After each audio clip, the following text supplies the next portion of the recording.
Hello, boys and girls. This is Answer Everywhere.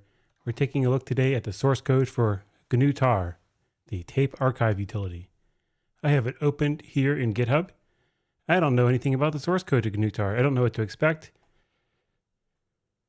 It says the last commit was 12 years ago. That's actually consistent with what I saw on the GNU Savannah site. We can maybe double check that in Wikipedia in a minute. But I think most people who are watching this channel are familiar with the concept of GNU Tar. It's going to create an archive, basically take a bunch of files or like a folder of files or a bunch of folders and make a single file out of them. And then if you like to, which often you will, you can compress that file and then you get a .tar.gz or .tar.bz or .tar.whatever z file as a compressed archive. There are other archive formats out there. This one has the distinction of being most connected with the ancient technology of tape backups, which maybe we'll look at in a second. So I think that maybe Tar is just done. Maybe it's just done. Let's check GNU Tar Ubuntu. Let's see what version of Tar that they're packaging.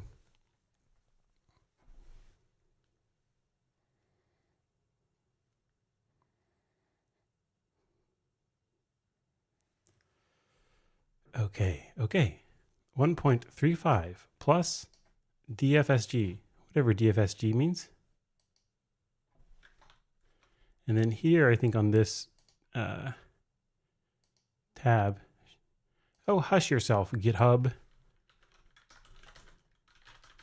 So if I go to GNU Savannah, I'm logged in, GitHub. Don't treat me like this. I'm not logged in anymore. Did my cookie just expire? What a world we live in. Okay, so here's the Savannah page.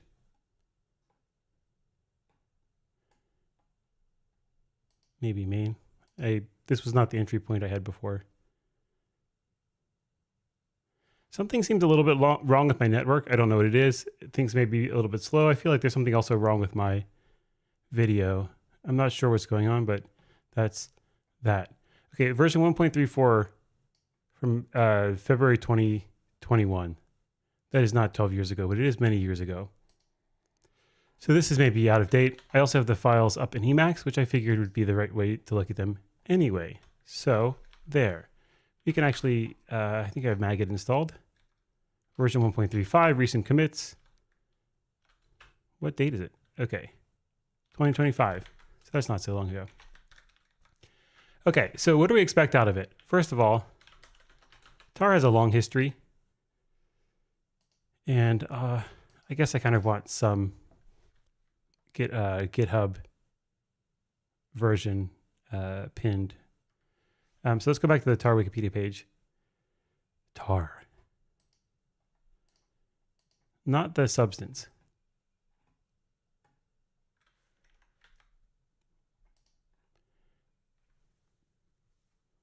Oops, I made the mistake of leaving my keyboard on, which causes a whining sound, which is super annoying to get rid of. But that's that. Tar Computing. It's a software utility for collecting many files into one archive file, often referred to as a tarball. I don't know why it's a tarball. It doesn't seem to have any three-dimensional shape. It doesn't seem to have a metric on it. But that's fine. It's like a ball of stuff, a wad. It's from 1970. The original, whoa, hang on here. The original idea goes back to 1979. And you can read about the history of it here. It's maybe slightly interesting. Maybe I'll read about it just for the old funsies. And this rationale section says, many historic tape drives read and write variable length data blocks, leaving significant wasted space on the tape between blocks. So variable length data blocks. So I guess instead of writing a single, like 512 bits or whatever, it writes different blocks and then there's space between them to start and stop moving. I don't know what that means. So it may mean that if I don't have a drawing utility up, but it may mean that, between backup 1 and backup 2, that there's space between them to give the tape head a position to stop. It may just mean that the space is at the beginning and end of the tape to account for the tape mechanism. But I think at the beginning and end, there's usually non-magnetic tape for that purpose. And some tape drives and raw disks support only fixed length data blocks. Okay, therefore the tar command writes in records of many 512B blocks. The user can specify a blocking factor, which is the number of blocks per second. And then it goes over the file formats, and we may need to take a look at it. And then the header, which contains metadata about the file, this to ensure portability across different architectures with different byte orderings. The information in the header record, not record, in the header record is encoded in ASCII. Thus, if all the files in an archive are ASCII text files and have ASCII names, then the archive is essentially an ASCII text file containing many null characters. And we can take a look at tape backup machine.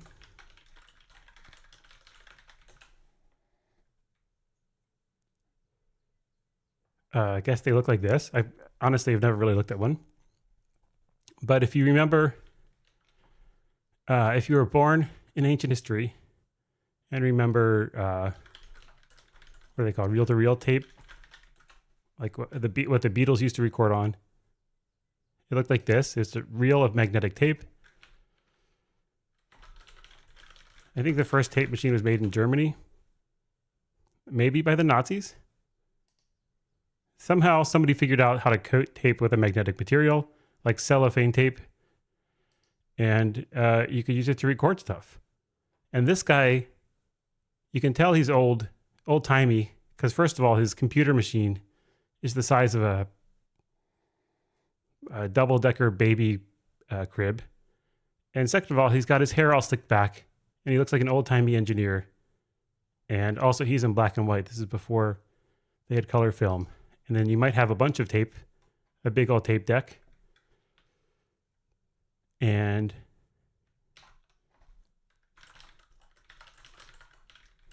if you fast forward to the 80s, tapes were small. And we've got this, who's the guy in Do the Right Thing that has the tape player?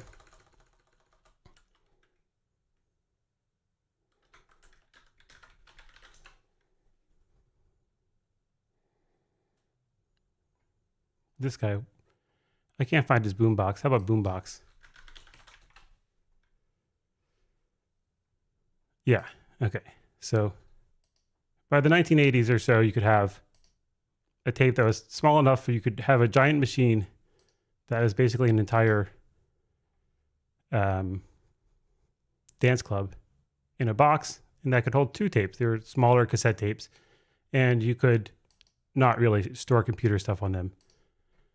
But people still use that type of technology for computers, but they use different ones. Like this one is some computer backup. You make a tape of it. You might have a carousel of backups. You might have a tape robot. The story I heard, well, I don't know if I'm allowed to say that, so never mind. But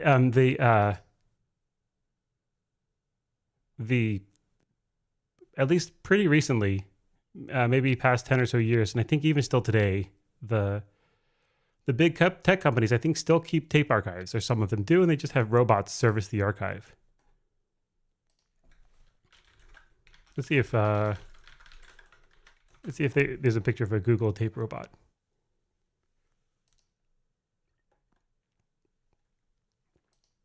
I think this is actually plausibly a tape robot. So it kind of walks around this giant tape carousel. Like if you've ever seen an old school, like an old school jukebox carousel? I don't know what they're called. One of these things. Maybe they're just called a jukebox. They have a bunch of records, and they have mechanisms for selecting the record. You press like E4, and it plays your favorite Elvis record, if you're in the 1950s or whatever that was. Same principle, except we just have more space. And tar It's a utility for creating archives that go on there, and it's ancient, and so we should see a bunch of ancient code. Now, tar has a bunch of flags, like to create the archive, to extract the archive, and I thought that if the source code looked difficult to understand, it might be useful to start in main and trace the flags. But so far, it doesn't seem so bad. I think I want to take a look at GNU lib and lib just to make sure that they don't have anything that looks especially fascinating. Word split. Okay, so I think we can ignore them and just go into source. Although there's pax utils. I think pax is what, the replacement to tar? Or is it a predecessor of tar?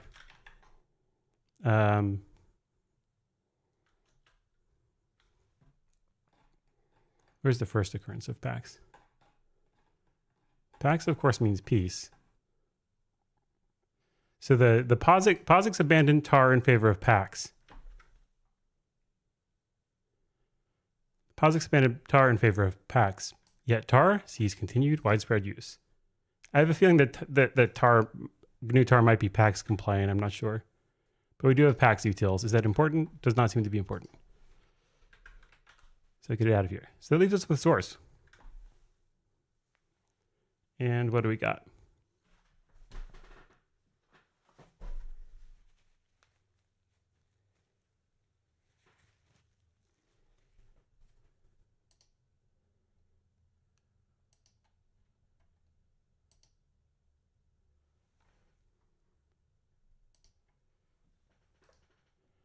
Okay, so there's not a lot here.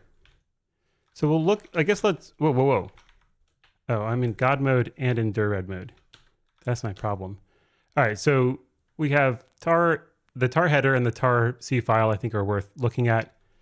Sparse might be mildly interesting. Warning, probably not. X attributes, I don't know. Is X header the name of the tar header or is that a different header? That I don't know. We have some arithmetic stuff, a buffer. A checkpoint, which is, I don't know what that is for. Maybe we can look at it. Common, we definitely want. And create, extract. Increment might be for incremental tar thingy. List might be support for, so tar has the ability to like list the files in an archive without extracting it.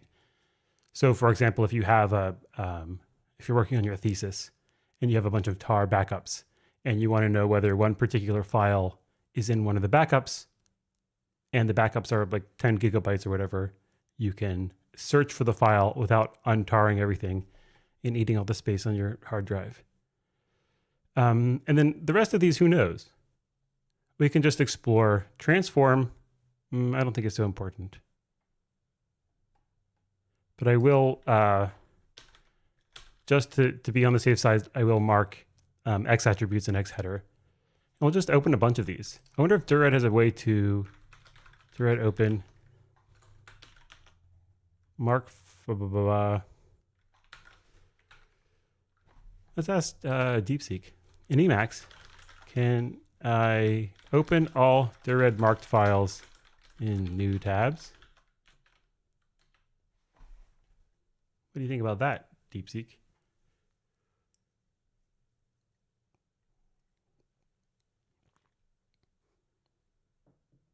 So I'm going to map lambda files, find file in other tab. Map over marks.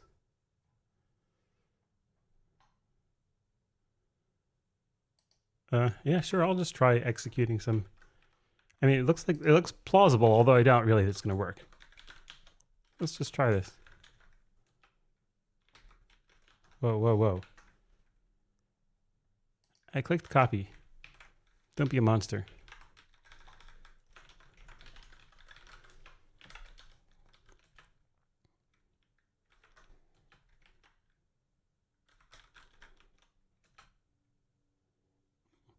That seems to have worked. Will you look at that? I could bind that to a key. All right. Can I move these around? I don't know. Is there a way to drag Emacs tabs around to reorder them?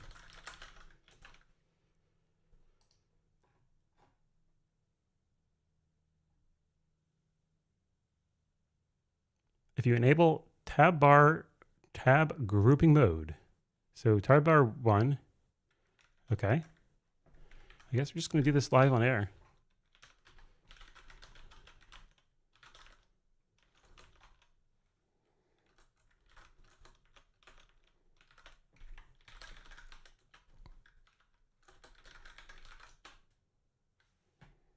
I don't think this is a thing.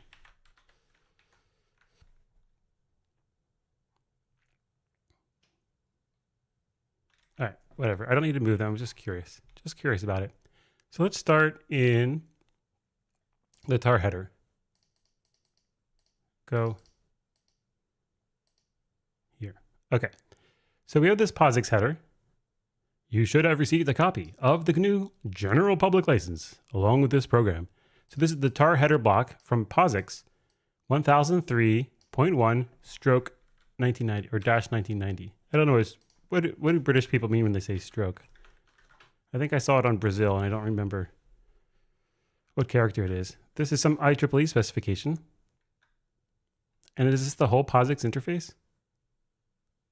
Or is this one subset of it? Okay.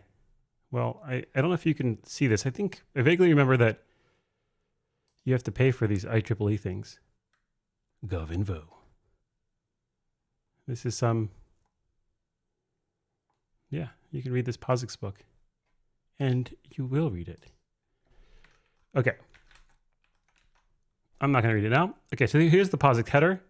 It's just a header. You could do this in JSON if you do JSON stuff, but this is just a C struct with a bunch of cars.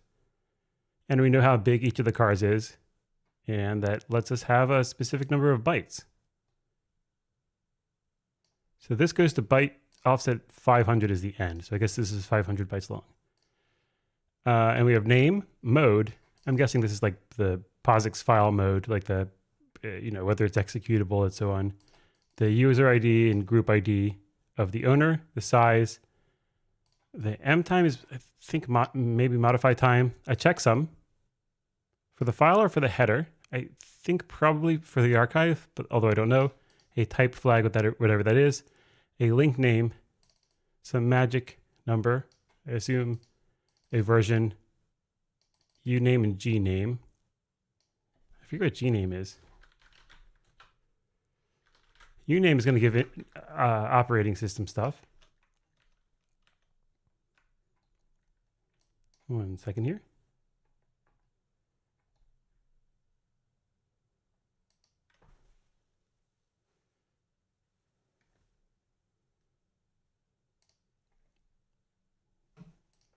Let's look up gname.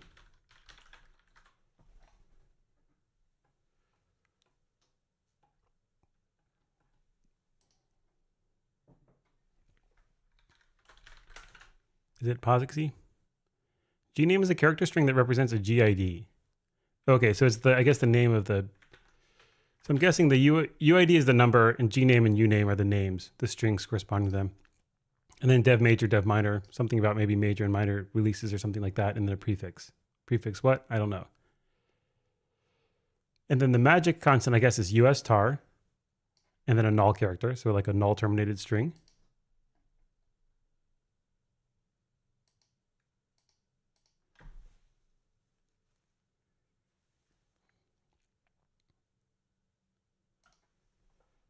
And then the magic length is 6. I guess that's the size of the string. 1, 2, 3, 4, 5 letters plus a null.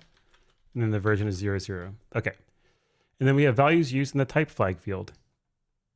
Where's type flag is one of these fields. And it's got some values. And I'm guessing these might be ORed together or something. But we have link type, sim type, car type, bulk type, etc. And I'm just going to ignore them rather than try to figure out what each of them do. And there's a mode field. So this is, I guess, not the same as the mode that I thought it was. Or maybe it is. But we have set UID, set GID, and reserved. And then, oh yeah, okay. So we do have file permissions, read, write, execute, et cetera, et cetera. Okay. So here's the tar block header, GNU extensions. So this is the POSIX header, and then we have, I guess it's compliant for an implementation to define its own extensions. Now, where did it go?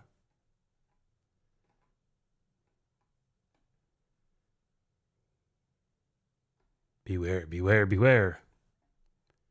That the following information is still boiling and may change. Even if the old GNU format description should be accurate, the so-called GNU format is not yet fully decided. Okay, and so we have some stuff like sparse, offset num bytes. I don't know what that is. A single file whole. Something about, I guess, sparsely packing stuff. Sparse files are not supported in POSIX U* format. For sparse files with a POSIX header, a GNU extra header is provided which holds overall sparse information and a few sparse descriptors. Cool. I don't know what a sparse file is. Maybe we can find out what that is. I do want Savannah open though.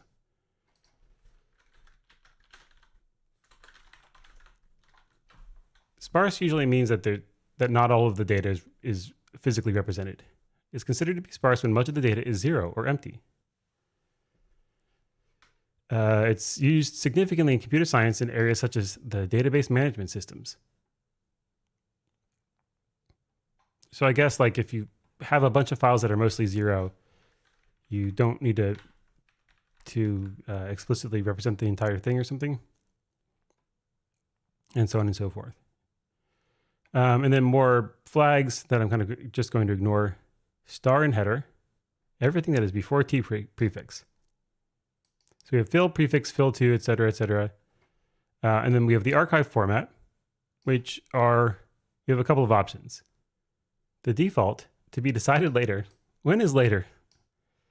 This is an old program. The V7 format, old GNU format, US tar format, POSIX, star, and the GNU format, which is the same as the old GNU format with one exception. It seems like some sort of special case. We have some X header stuff. Hello. And Rita is asking, if I remember correctly, you said you worked for Google for years. Where do you work now, if you're okay to share? Good stream. Hey, thank you. I work for myself right now. And that's been fun, but very busy. It's a little bit easier to work for a big company, I'm finding, which I think everyone told me before I worked for myself, but it's been good. Okay, and then we have tar stat info. And tar stat info. So stat, I'm going to guess, is maybe like Unix stat, like file information. Like if I stat a file,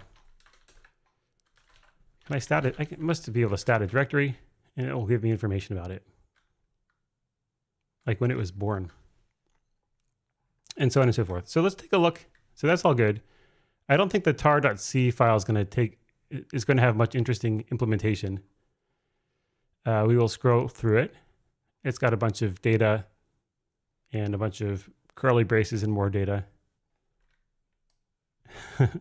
Bot Eater says, hello, that's the best kind of work. Yeah, I think so. Maybe depending on who you are or where you are in life. I don't want to say that it's like it's not necessarily for everyone.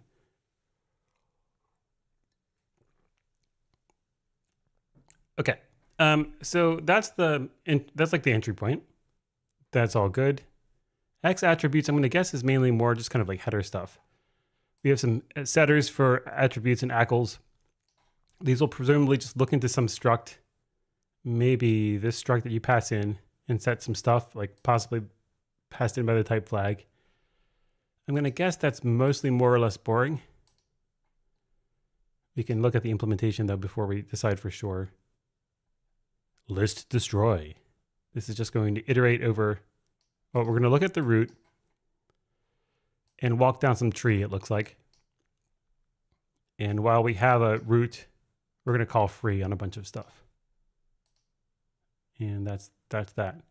I want to see create create.c. There doesn't seem to be a create.h. Let's just double check this. In fact, we can look at all of the things that are .h. No. Is it, do I have to escape the dot? There we go. We only have a few headers. Everything else is just C files. So create.c, I'm hoping this is where we create the tar files. It's only about, I'll call it 2,000 lines.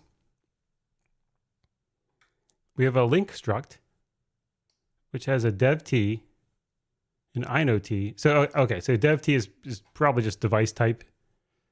I forgot about this convention. I think maybe more modern times you would just call it the type would just be called device instead of dev type, but that's fine. So an INO, like an INO block, I think.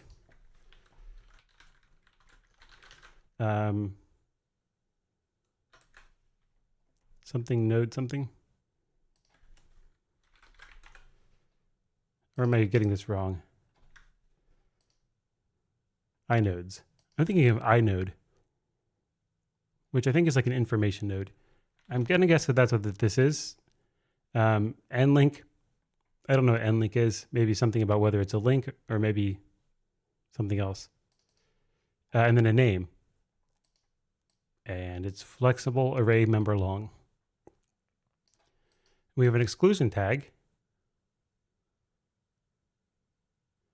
which is maybe used to exclude directories or like regular expressions or something from tar. You know, they've got a type and then a name and then a length. And then it's got a pointer to the next thing. So it's some sort of linked list. And we have them together here. You can add an exclusion tag, which has a predicate. This seems to lend credence to my theory that it's used for exclusions. Rita says, yep, the inode are the identifiers, either for a file or directory. Yes, thank you, Rita. Retta? Let me know if it's Rita or Retta, just out of curiosity. Okay, and so let's just do new tar exclusion. I'm going to guess that this is for just like, yeah, exclude. So if you want to, for example, let's say you're making a backup of a Linux system. You might want to tar the entire root directory and then exclude all of the things like dev and proc and temp. My colleagues, my US colleagues say Rita. Is that, but it's Retta. Like, it's cute. Okay. So Retta, like red, I'll say it like that. I can call you either. If you want to be called Rita because it's cute, that's fine. I can be accommodating. All right, max value with digits. This is some Mac stuff. Tar name copy stir. This is some copy thing to base 256. So convert a negative value to base 256 representation. Suitable for tar headers. Base 256. But why?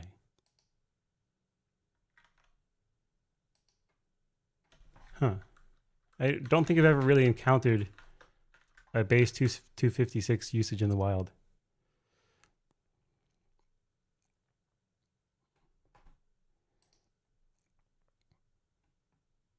So here's somebody's representation of base 256.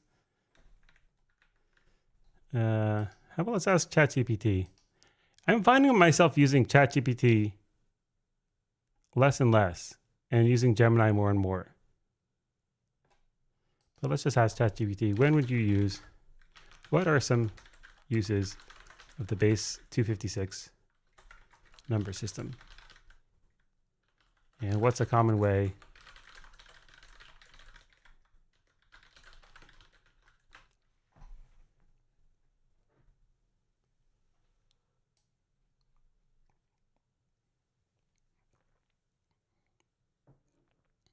So for byte level data representation, each digit in base 256 directly maps to 1 byte.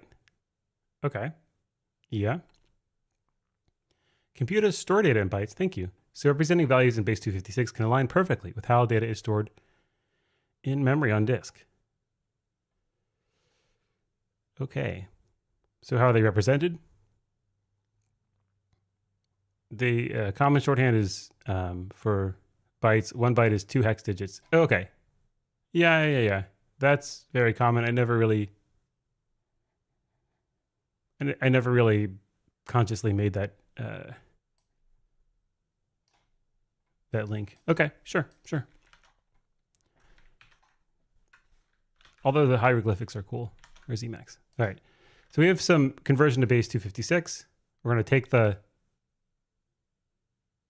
I don't know why we're decrementing, but we're going to take whatever V is and I. I is size, which starts from 0. We're going to back it up 2. No, we're going to back it up 1. Set it to the value mod 256, and then take the propagated sign. This is like I think like a carry. We're going to OR it with V over 256. That's probably like a pretty standard routine. And then we have 2 chars, etc. So this is all just kind of like set up and whatnot. Some of this seems like it could be in headers. Doesn't really matter. We have this GID substitute thing. I don't know what that's about. Mode to cars. This is for converting, I'm guessing, mode to characters. Why? I don't know. Maybe so that it can reason about the mode. I don't know. Write EOT. Writing routines. Write the EOT blocks. 0 at least 2 blocks through the end of the record. Old tar, as previous versions of GNU Tar, writes garbage after 2 zeroed blocks. Writes garbage. Why would you write garbage? Is there a need to write it? Why not just get rid of it? Seems like they're iterating backwards. I think my guess is, and this is just a guess, is it's just a convention for which digit is the most significant and least significant. So like I could write the number 100 as 100 or 001 depending on my convention. All right, and then we have, so like maybe it's just writing garbage because we have some buffer and we're going to write to the end of it, and the buffer contains garbage if it isn't already overwritten by something. We just take some region of memory, in which case that seems like a little bit like a security issue if it's a backup of somebody's system. But hopefully somehow that's taken care of. It seems like you'd want to zero out garbage so that it doesn't like leak a password or whatever. So you can write we have this write private header thing. It returns a union of block stars. Wait, what?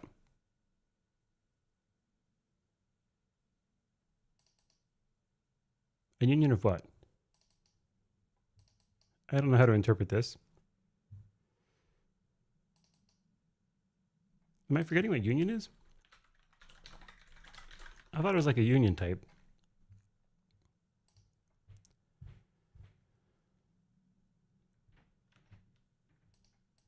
Huh. Can we go to the definition of block?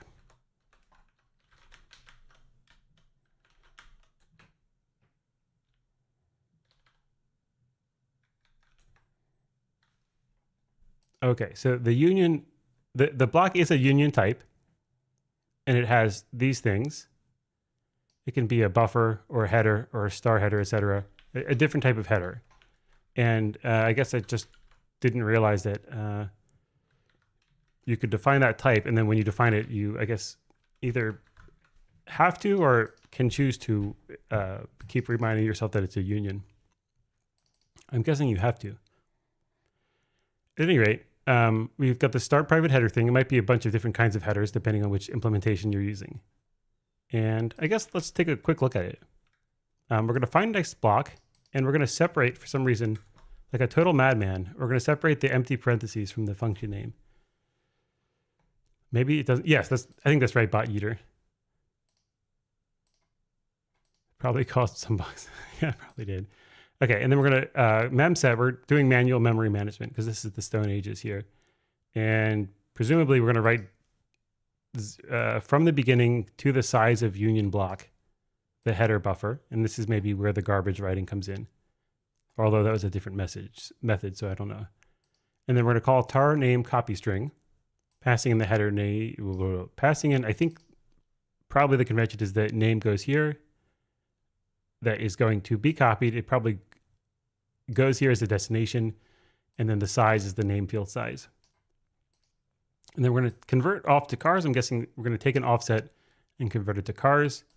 Maybe size is the offset. No. I'm guessing header size is passed in. It's an IDXT, like an index type maybe. So I'm guessing we're writing this thing here.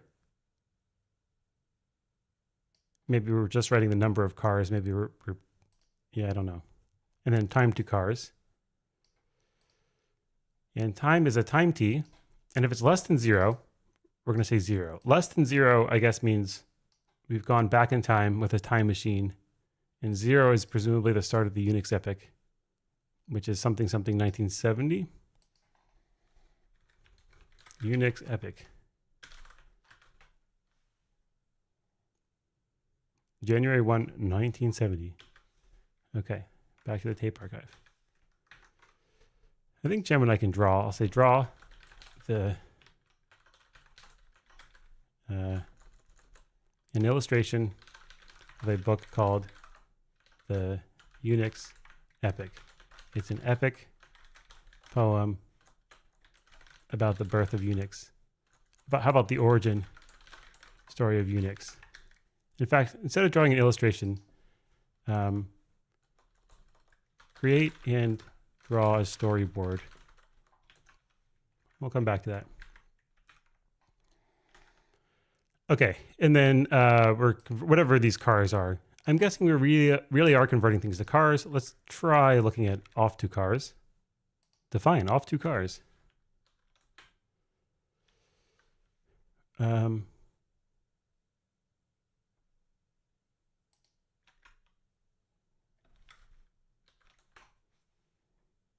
we're returning 2 cars.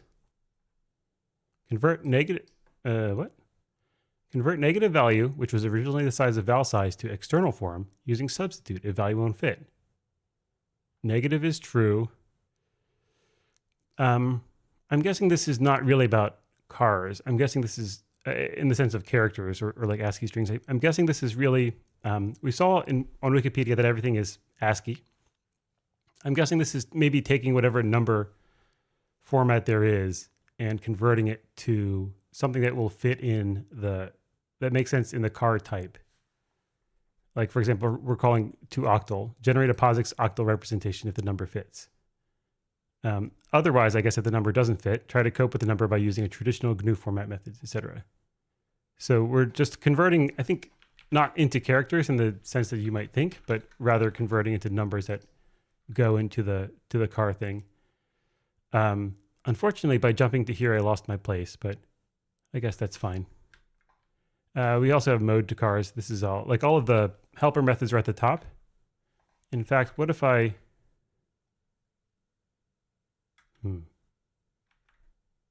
Speed bar should tell me what the methods are, right? Okay. No. Yes?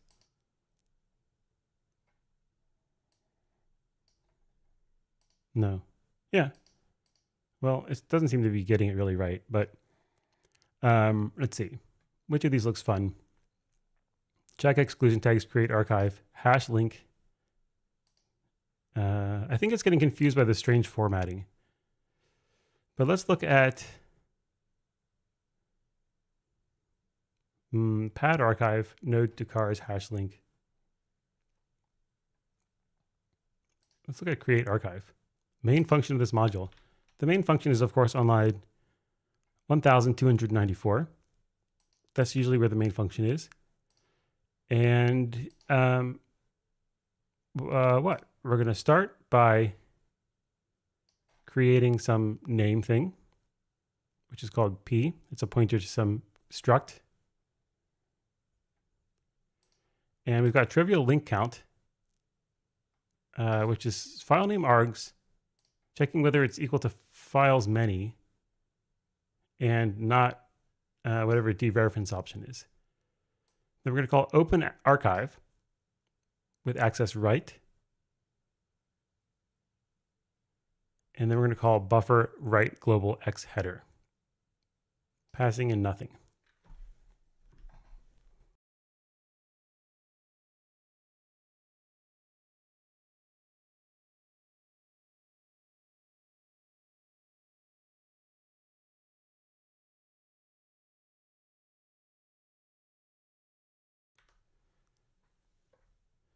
And then if the incremental option is on, I'm guessing this is incremental, like tar, GNU Tar incremental.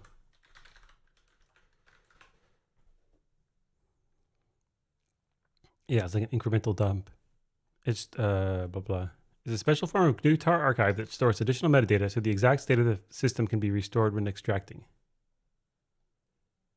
Okay, so I guess it stores additional metadata, but we will ignore this special thing and go down to this else, and we're going to iterate over over the names.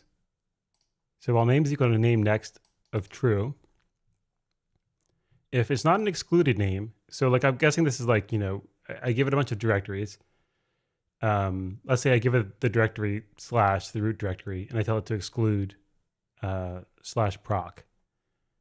Then excluded name of /proc should return true. So if it's not excluded, we're going to call it dump file. And in this example, the dump file I gave it was a directory. And so presumably it's going to walk over that directory, and we'll see what happens then. And then this really is the main logic. We're just looping over a bunch of names and calling dump file. And then we write the end of tar, some sort of character to indicate that the archive is end. We saw a little bit of that method. Then we're going to close the archive. Essentially, probably just telling the operating system we're done with that file handle, etc. And then whatever finished deferred unlinks rather. So something on unlinking, I don't really know what that behavior is about.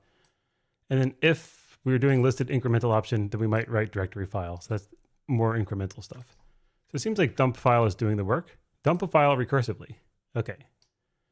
So parent describes the file's parent directory. Name is the file's name relative to parent. And full name is its full name, possibly relative to the working directory. Name may contain slashes at the top of the invocation. So the parent is a tar stat info pointer. And then the name is a character, just a string. And then the full name is also a string, and they're both const. And then we're going to create another tar stat info thing. Copy the data from... No. We're just going to initialize it. We're going to set its parent to parent. Then we're going to free dump file 0 at this information. I don't know what dump file 0 does, but it must return some like memory region, like a pointer, and we're gonna call free on it. And then if the parent, I guess, is non-null, and we've listed incremental option, which we're going to ignore, so let's assume that we don't. And then we're gonna call tar stat destroy. Tar stat destroy on the tar stat info thing we created here. So that must mean that dump file 0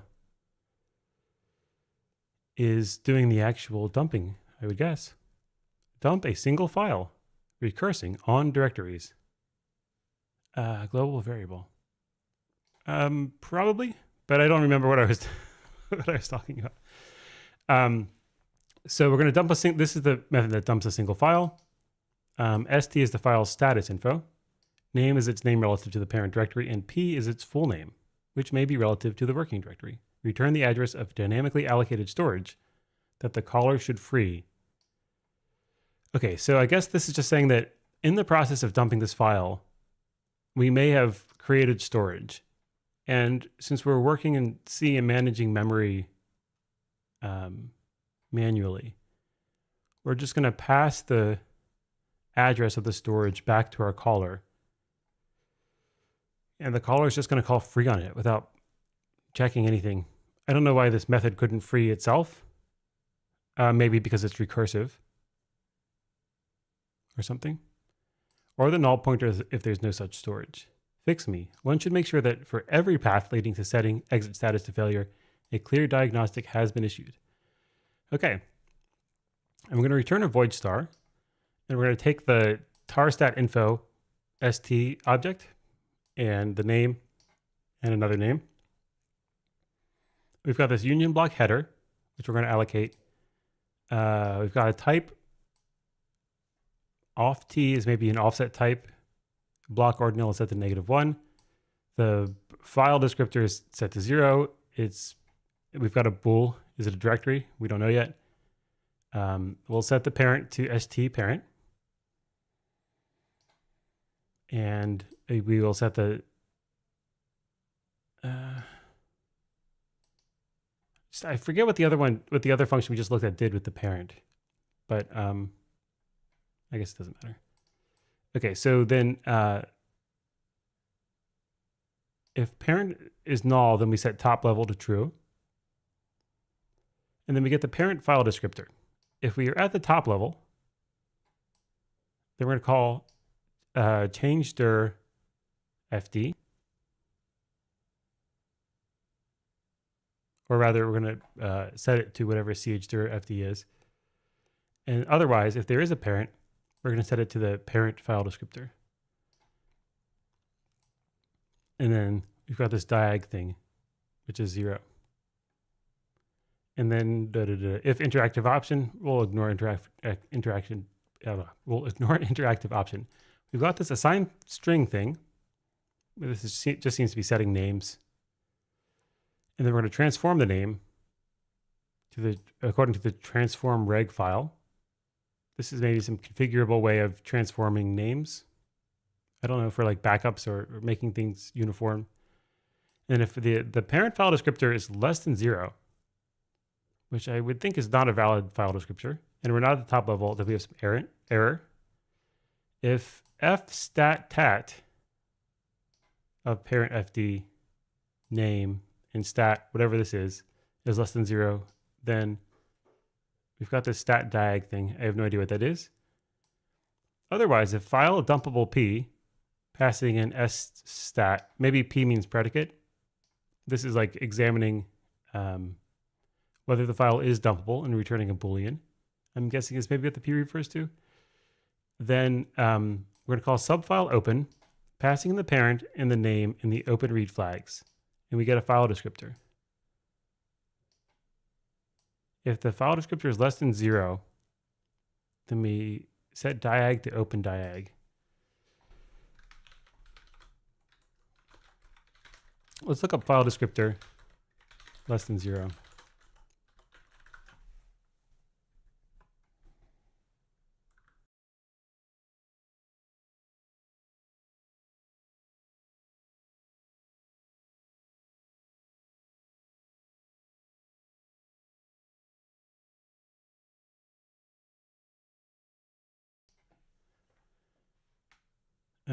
It's some sort of invalid file descriptor. I don't know exactly what it means.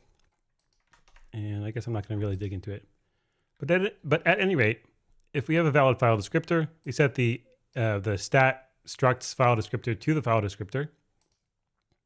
And we try to call fstat on it. And if it returns less than 0, then we set diag to stat diag. Diag seems to be some error thing, but I don't really know. Diagnostic, maybe?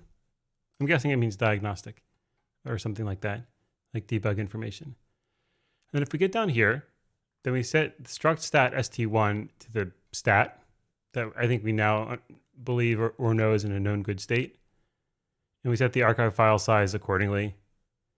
And we get the A time, the M time, and the C time. M I'm pretty sure is modified. Maybe C time is create. A time is what? Attribute time? Access time. Okay. And then we've got this allocated thing that we set to null. Some stuff about is hidden. We'll ignore that. See if we want only new files and check if this one is too old to put in the archive. This is some check. We'll ignore the check. And then see if we're only trying to dump the archive. if sysfile is archive, we'll ignore that. Now, if we are dir, so we're going to check the stat mode and check if we're a directory. If we're not a directory and dump hard link on st is true, then we're going to return allocated. I guess that means we didn't allocate any information. But I also don't know that we dumped anything. Have we already dumped stuff? Or if it is a directory, or it's a reg, maybe a regular file, and I don't know what CTG is, then we're going to say bool OK, make another stat object called st2. We're going to do some X attribute stuff, like checking access control lists, SE Linux stuff, and whatnot. And if we're a directory, we're going to create a tag file name, ensure that the slash is there, I guess. Check exclusion tags. And then finally, we're going to call a dump directory on st and hopefully get OK back. And then we'll set the new file descriptor to the, or we'll set fd to st's fd and set parent fd to, again, either chdir fd or parent fd. Else, otherwise, we are not a directory. We'll set dump status to status. This is checking for sparse stuff. I'll ignore sparse stuff. And then else status will be dump regular file. And then depending on whether the status was good or not, if it's okay, then we're going to call file count links on st. Otherwise, we're going to break if the dump status was fail. Or if the dump status is not implemented, we'll abort. And then we'll set OK to be equal to whether the status is equal to OK. And if OK, and file descriptor is valid, then, and the parent stuff is valid, then OK is going to be equal to fstat of the file descriptor and s2, et cetera, et cetera. And if it's OK, and we have a file descriptor, then heuristically we check whether the files are the same in all attributes that tar cares about and can easily check.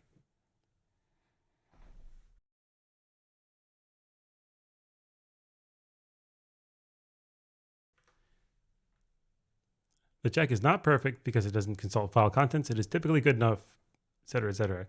So we're going to look at the UIDs of stat1 and stat2 and compare them and just make sure that they're good. This is kind of like a sanity check, it looks like. And then there's some different stuff for links, or is FIFO, is block type. I don't really know what those are. Is door. Door ignored. And then socket. Okay, so we're going to, I guess, ignore sockets. I don't know what a FIFO is. Is there a type of file that's called FIFO? Writing into a FIFO. Make FIFO. Yeah, it's something. Whatever a door file is. A door is a special file for inter-process communication. I guess I'll read that. Okay. And so on and so forth. So aside from these custom files, we have two methods that I think it makes sense to look at into. One is, I think, dump regular file, and the other is dump directory. So dump regular file is maybe the very next method. Maybe not.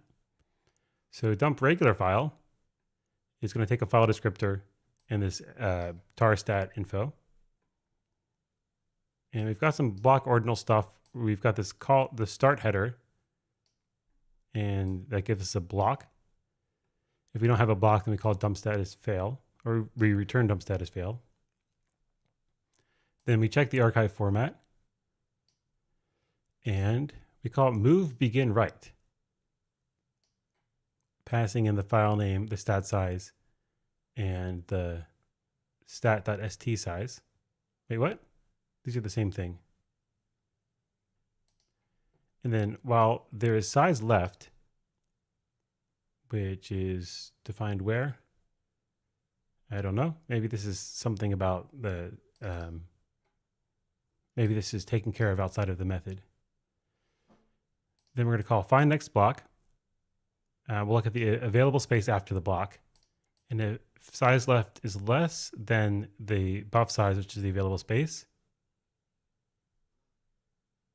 if the size left is less than the buff size, then it's the last read, and we're going to zero out the area beyond.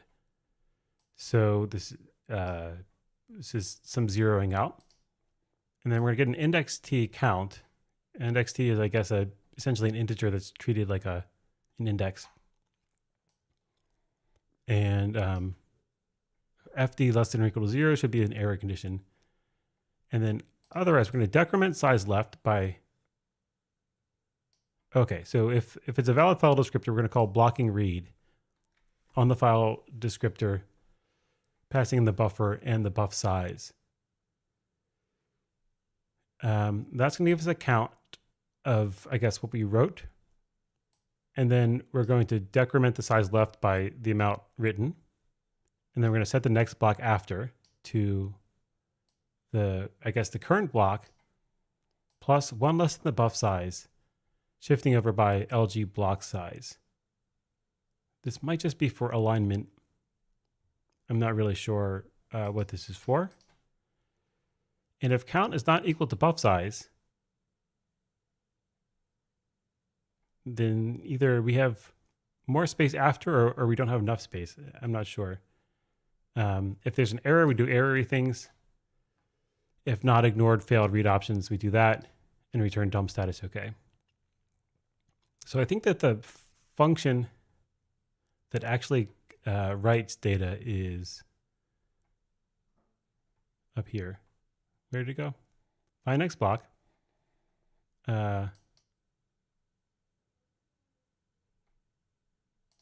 Is where? It's not blocking read, is it? So this is only this is mem setting some stuff. More mem setting. I don't actually know where exactly we wrote.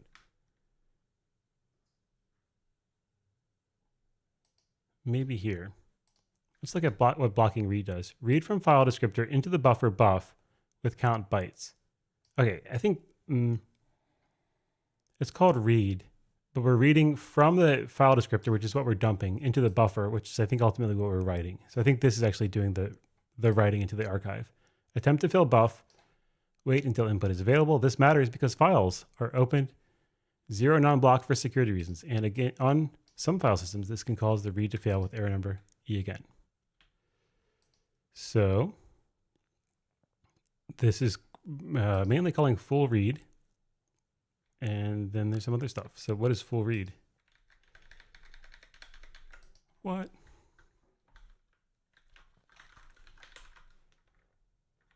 Let's see if full read is a Linux thing. So it's reading some data and chopping it into blocks that have its own metadata and writing it. Yep, basically. That's exactly what it's doing.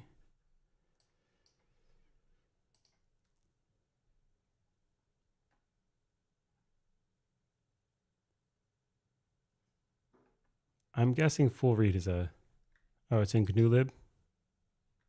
Okay. So this is just a utility method for reading into a buffer, I think. Okay, so we're getting a block, doing the available space stuff, and chunking it into blocks, and so on and so forth. And there is some metadata. So this is what? Dump file, dump single file, or yeah. And then dump directory should basically be doing a recursive walk and dumping the files. I don't think this is what I was looking for, but this is dump dir 0, copy from the directory identified by st into the archive. Directory contains the directory's entry. So directory is a pointer, string pointer. I guess it's saying that it contains, you can think of it like maybe as an array of strings that contains the entries. We'll see how they do it. But if the top level is not our parent, or rather top level is set to whether we have a parent or not, is what I mean. This is just setting up stuff, allocating. The block is set to the start header. If we don't have a block, we return. Then we're going to info attach exclist. That's probably something about excluding. This is incremental stuff, which we will ignore. And block header type flag is dir type, so it's a directory. If we're GNU dumping, we aren't done yet, so don't close it. Okay, and then this is maybe more stuff. Do we care about this? Save directory contents, tot size, header size, move begin write, available space. This looks like it maybe is doing the writing thing. So while we have size left, we're going to find the next block, check for available space after the block, and then if size left is less than buff size, then we do some more stuff. I'm not really sure what we're doing. Maybe allocating more memory or maybe something. We're calling mem copy. And I think this is just bookkeeping. Maybe down here is where we start doing stuff. And we're doing some switch on exclusion tags. And if exclusion tag is none, then I guess we're not excluding. We're getting some name information. Now output all the files in the directory. So we've got some entry length, and we're going to iterate over the directory somehow. For we're going to get the string length of the entry. And what does this mean? If entry length equals string length is non-zero, I don't know when that would be zero. I guess if the entry has zero length itself. Then we're going to set entry to the size of entry length plus 1. And if name size is, this is just, I think, string manipulation. And copying names, and then ultimately we're calling dump file. So this is the call to dump file. And we're just doing it as a for loop rather than, I guess you could imagine it being recursive. Although we're calling dump file and not dump regular file. So this is a recursive call to the, this method dump dir 0, I believe was originally called by dump file, possibly on the directory. And so it also calls dump file itself. So this is a recursive call, but not to the same method. It's a recursive call to like a parent method. And that's create. I have to go in about 1 minute. I think extract is going to be the same except in reverse. I think we have a sense of more or less what it's up to. A lot of this you could chase down the details of a lot more. I'm curious about the move begin write. Just what it does. And I was mainly curious about whether it has anything to do with tapes, but I don't think it does. We've got a file name, a total size, a size left. And if we're a multi-volume option, we do some stuff. Otherwise, if we're not a multi-volume option, we do nothing. And if we are a multi-volume option, we xmalloc some stuff, getting a buff map. And if it has a tail, then we set the next to BP. This thing we just add to the tail. And this is some essentially list of blocks or buffers or something. So that part of the code, storing directory names and then storing these names. I wasn't really looking at the code closely. I think that part of the code was, yeah, storing, also just making sure that they fit into the whatever the requirements are and making sure that everything is sane and so forth. I think that code would probably look a little bit different in modern C or modern C++, but it's kind of doing manually a lot of stuff we might take for granted, I think. But I don't think it was like I don't think the functionality was especially critical or informative to what GNU Tar is up to. But at any rate, that was GNU Tar. I hope you enjoy taking a look at it with me, and I will see you next week.